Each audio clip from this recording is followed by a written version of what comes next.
Before I put this car back, I thought we'll change these rubbers on here because two of them are split and the other one's not looking too good.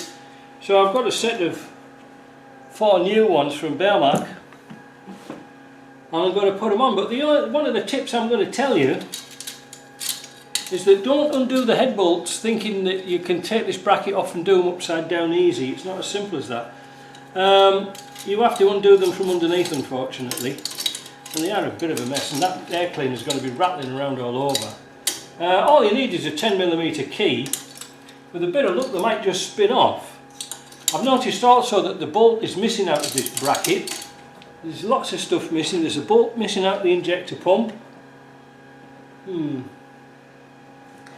Yeah. It's got a funky bracket on the side. I don't know what the hell that's of. Anyway, that doesn't matter. Now, I had another go at trying to get the glow plugs out.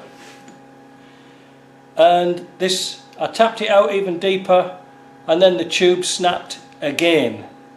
So I was pulling it out using a draw, like a socket and a bolt, a grade 10 or grade 12 bolt, and it still snapped. So they're going to be really tight to get out of there. And now I haven't got a tap deep enough to go into the hole.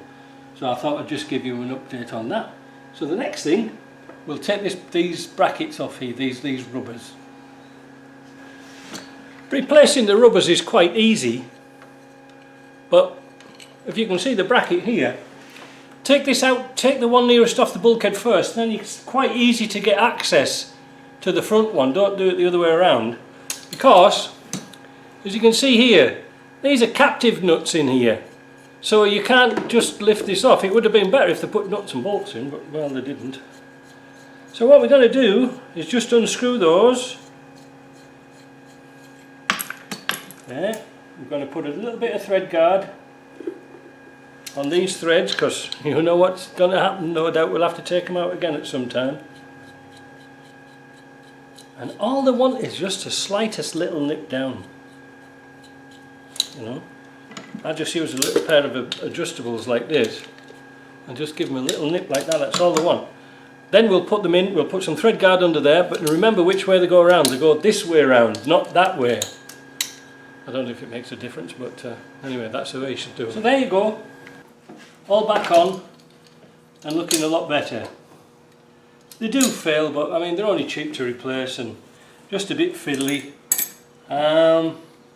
What I've done here, because I've got nothing for the glow plugs to fasten onto, I put some rubber tubing around the eyelets that go onto the injector so they don't rub. I'm going to put the breather back in, air cleaner, and then that's about all we can do to this, so we can get it out of the way. Excellent. Right, that will tie that job up. Hopefully it's going to be alright, but underpowered. It needs some work on this engine. Alright, see you later. Bye.